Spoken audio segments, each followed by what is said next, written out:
Hey guys, it's me Shane. I'm here to give you another Yashahime Princess Half Demon episode review and recap.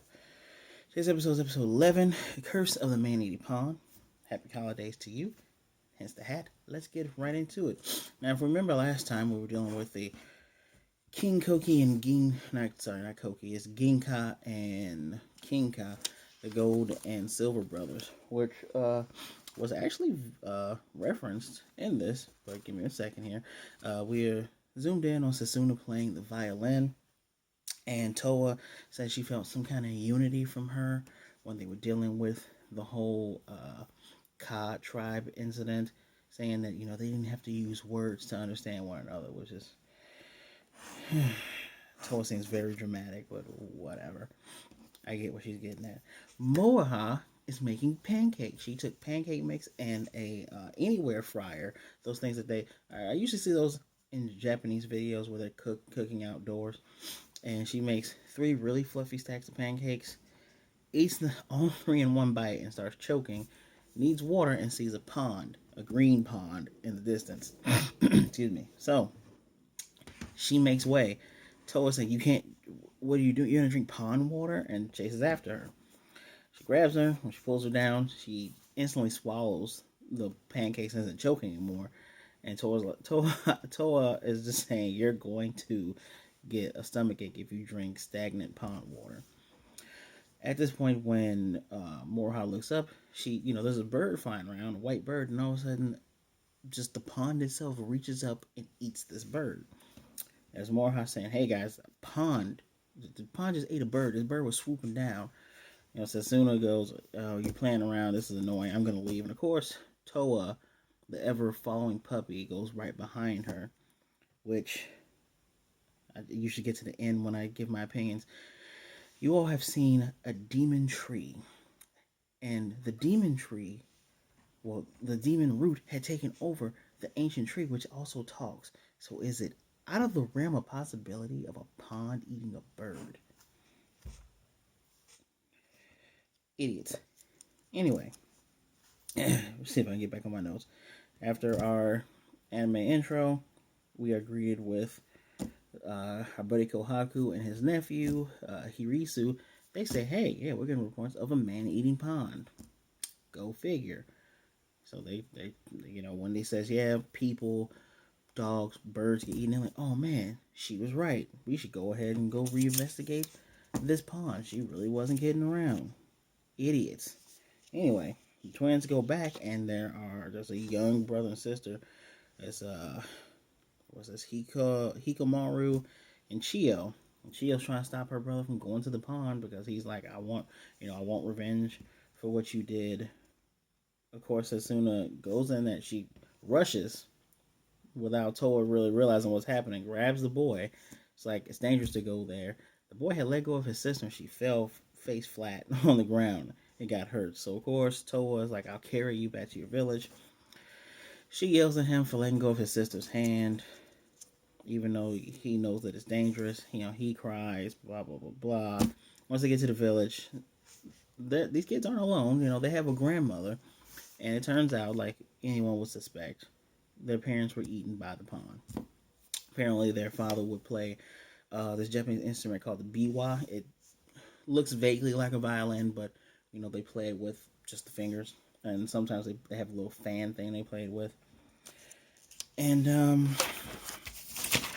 that side, yeah, they are given the name of the demon that's in the pond. It is the venom serpent.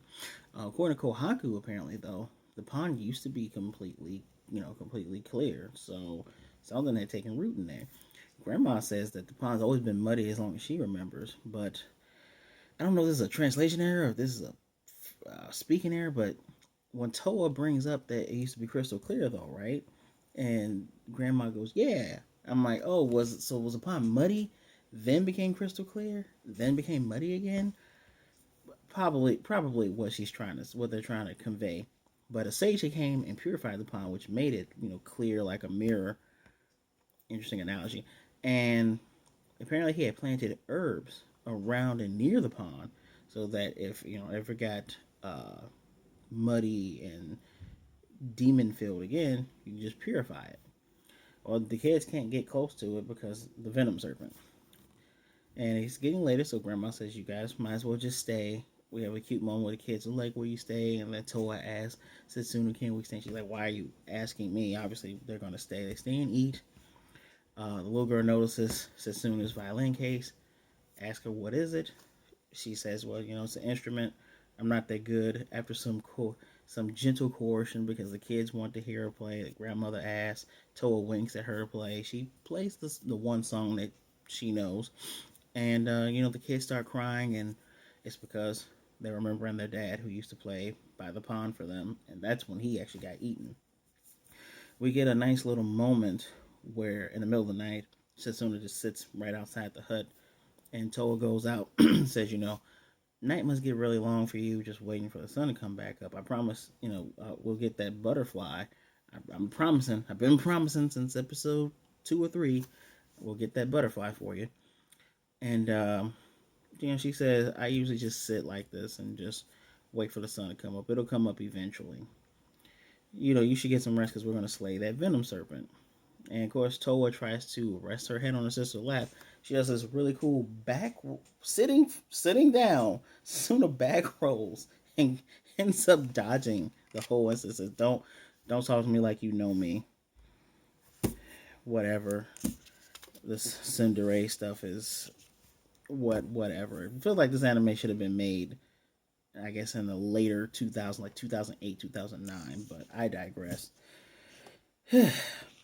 So eventually, we get to morning. The twins make their way back to the pond. Moroha makes her way to the pond, saying, "You guys didn't come home. Been looking for you." And the day before, Moroha had a really hard day because since she had nothing to slay and bring in to repay her debt, I don't know why she got a loan from Jubei, but she was tasked with cleaning the place, but she wasn't doing a good job because she hated doing it. And you got Takachiyo. Takachiyo is the new Shippo, and while I didn't find Shippo 100% annoying, Takachiyo is definitely annoying. I don't care if he used to be a prince or not. He is definitely annoying. Definitely. Anyway, Moroha obviously catches up with them. They give her the dirt. It's this Venom Serpent thing. Blah, blah, blah. We gotta slay it. She's like, "I can bring in something finally." She boastfully says, "I'm gonna kill you with my Kikamaru, so just come on out." The pond itself swirls into this giant, it looks like a typhoon to me, that's open at the top.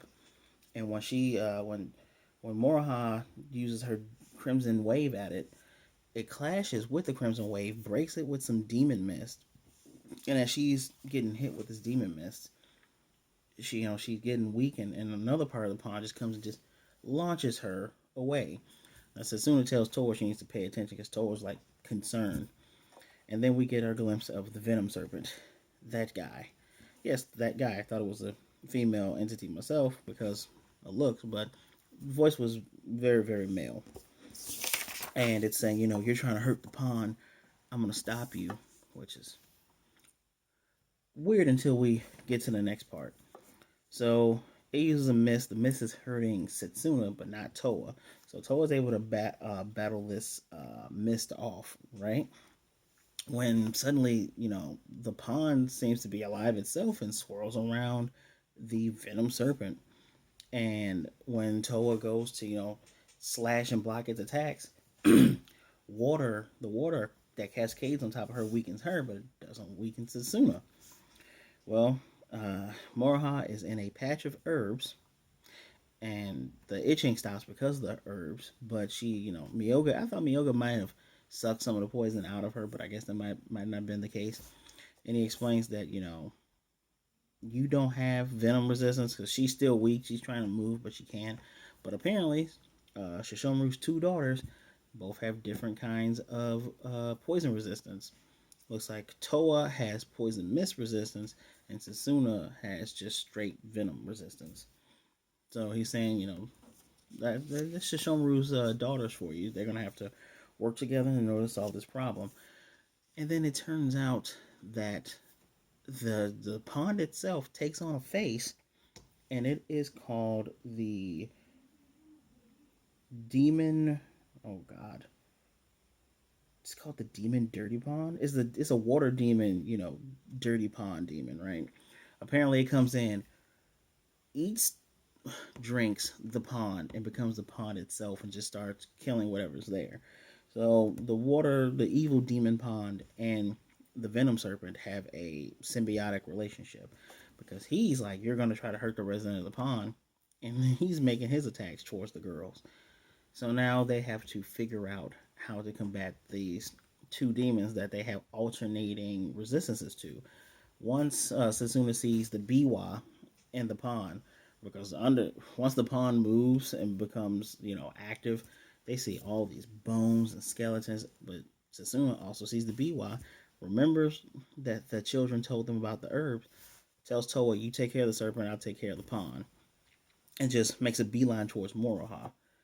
Obviously, the pond is trying to strike at her because I guess it's the only one that can do the long range attacks, right?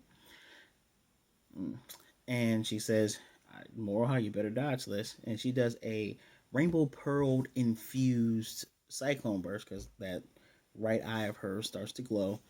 Sends a massive cyclone burst at the herbs. Moroha's obviously spun out of the way comedically, and she redirects the cyclone into the pond. The herbs are hitting it and purifying it, ultimately killing the evil demon that resided and became the pond itself, making the waters clear. The venom serpent doesn't have any more shielding. It's very concerned the fact that its partner got killed. Doesn't matter. Sasuna does a sword charge towards the venom serpent, and it's easily killed. This is easily remedied. Once they figured out what to do, they were both extinguished. Pond is super clear, very pretty. The children catch up with them as well, saying you killed them, thank you. They have a very funny moment again with Moroha's like, I can drink this water now, right? Obviously, it's a joke. Um, the boy, I think it's Hikamaru, goes ahead and thanks them. And well, Sasuna says, "You don't need to thank me, but I know it's not the Biwa," but she goes to play the violin for them again. That moment was had followed this funny moment where when Moroha catches up, Moroha and Toa high five and they say, "Yeah, yeah," and she's about to high five Setsuna, who almost does it and says no. She just blushes and says, "No, you're annoying." And then that's when we get our nice little violin moment. Um, so yeah, next time, apparently Toa might have her own human, half human state, kind of like Inuyasha had his black hair moment. Looks like she's gonna have that moment too. So yeah, I don't think there's anything I missed. I kind of went over all the important parts. I mean, Toa put a bandage on the little girl, which they didn't know. Obviously, I don't know what bandages are, but she explains like a healing plaster. Um, Kind of an average episode. I will say I do enjoy the them having like two demons to fight at one time. It's very D&D esque in a way. Kind of reminds me of, well, you thought you had this one thing, but it turns out it's these two things together that you got to take care of. All in all, average. Not particularly bad, not particularly good. I give it a 3.5 out of 5. Um, all in all, the best parts of watching this was the interaction between the characters. I will say I am starting to get annoyed with the one noteness of Toa. Like Toa just follows her sister, and I get why.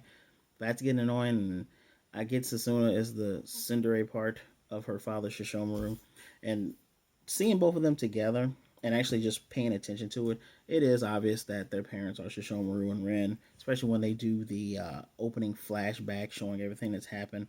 They share the features, even their hair. One is white haired, one is black haired. Just got to figure out where that red streak from both of them comes from. Um, yeah, along just average, normal episode, not bad. I keep telling you guys, Moroha. I wish. I'm going to assume that Yashahime is Toa's alternate name since Beniyasha is what Moroha's name is.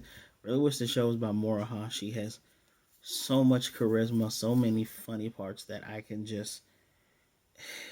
I get that you're gonna make it about the twins, and it's really weird that my favorite character in the very beginning with Inuyasha, my favorite character was Shishomaru. Shishomaru was my guy, but his kids are just kind of bleh. Like, I get that they're supposed to grow into different, grow into different people. It just feels as if it's kind of ham-fisted. Like, it's pretty predictable. One is going to become a little bit softer, like her dad, which is fine, and the other one's going to be, the other one's Naruto, so I guess more powerful, but just the same. Moroha don't change. I love Moroha. I just want her to be more open to find out who the heck her parents are.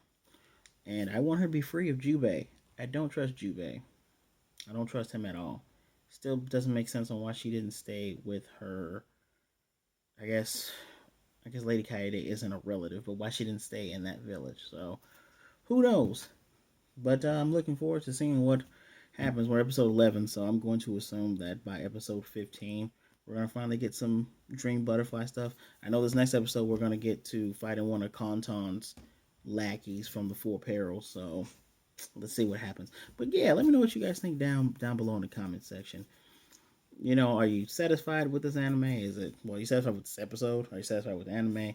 What do you think of this? Do you think I'm being too harsh? I mean, this is kind of normal. I do appreciate that they have more character interactions. I'm not saying Yasha didn't have character interactions, but it's nice that we do get moments of saying, yeah, these people are technically family. We're going to see them interact a little bit differently. We're going to see them being a little bit more open, and that their jokes aren't 100% like the jokes that Inuyasha's group had. They're not about love and funny things like that. It's just about being who they are. So I give them a point for that. I'll give it 3.5 for that at least. So yeah, let me know what you think down below. Please remember to like, comment, and subscribe. Please remember to hit the notification bell, get notified of more videos like this. I do this every Saturday for you guys. Please remember to share the video so other people can see all the wonderful analysis that we're getting. And yeah, once again, I thank you for your time. So please be good, be blessed, wash your hands, wear a mask, Black Lives Matter, be more like Moroha, and I'll definitely see you next time.